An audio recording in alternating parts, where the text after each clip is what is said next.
I had a conversation recently, and I felt like you would be perfect to kind of weigh in on this. Oh, no. 10 years ago when I started in recruiting, and you know, the traditional recruitment full desk model where you are posting your position, you're doing the intake meeting, you're posting, you're doing your sourcing, you're doing your calls, you're doing your interviews, you're bringing them in, you're presenting, like the full desk, right?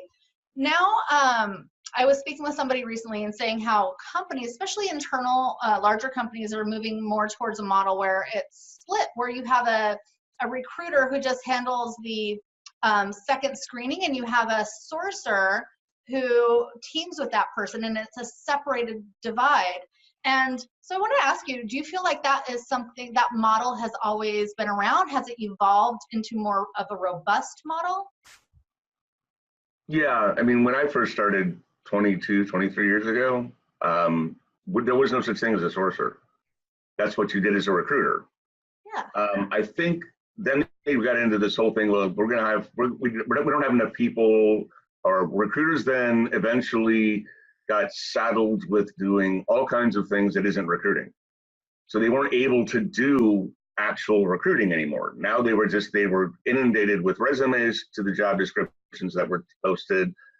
They got saddled by, like OFCCP says there's a definition of a candidate.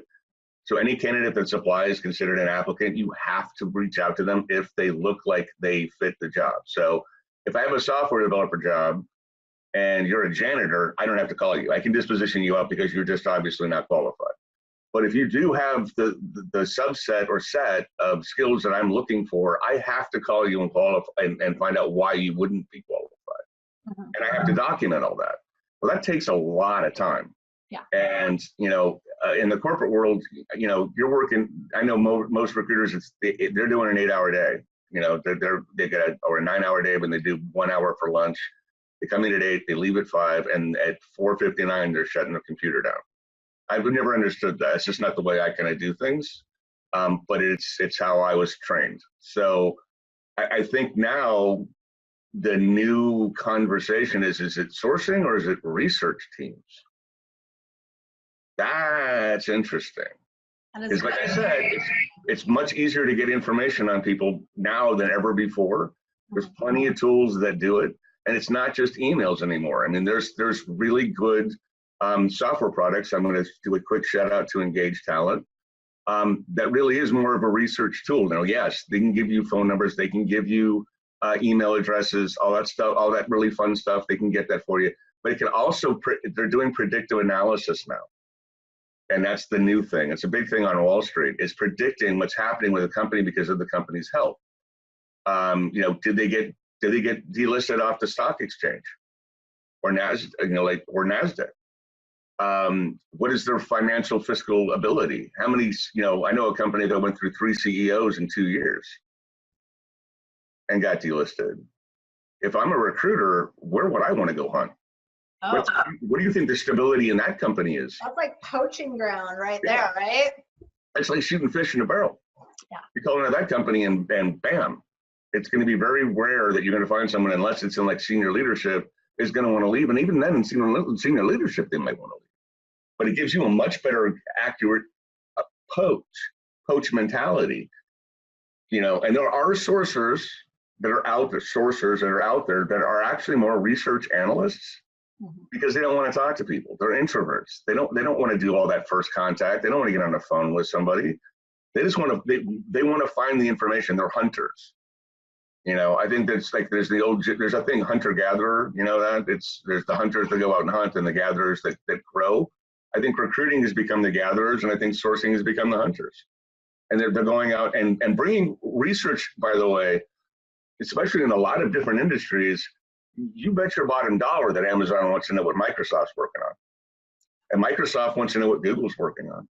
If you ever notice, they're all coming out with the same product at different times, because they go in and poach the team that finished the product. It's like, well, you finished that product, come bring it to us. We'll give you some more money.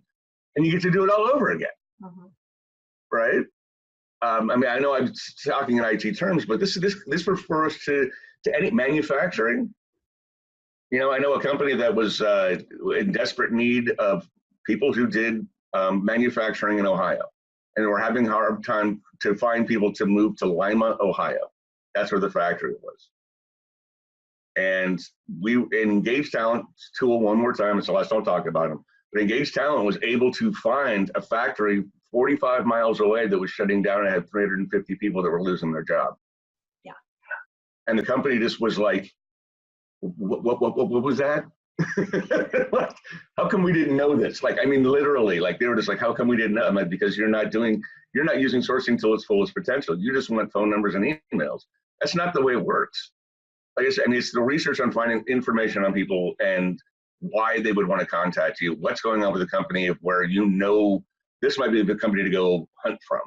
Mm-hmm. It's like, I need XYZ type of person. Okay, I'm going to go out and find out what companies have those types of people in the area or in the country. If they're, if we're willing to relocate, and a lot of companies are, they're willing to pay for good talent. So I'm going to go out and find that ABC company, and I'm going to start digging in and finding those people. And there's a lot of ways to do that too, but that's the research piece of it. And that's where I think sourcing is really going. I'm excited about that. I really am.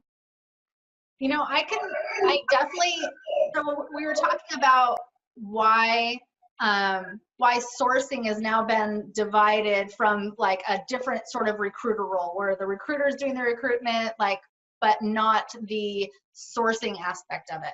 And so I think on the front end, when you're doing that quote unquote talent mapping, when you're surveying the landscape, seeing where your opportunities to find candidates or companies that have the similar candidates, or maybe they have similar tech stacks, or new universities or companies that have high turnover taking into growth, and all that sort of thing that you can do on the front end.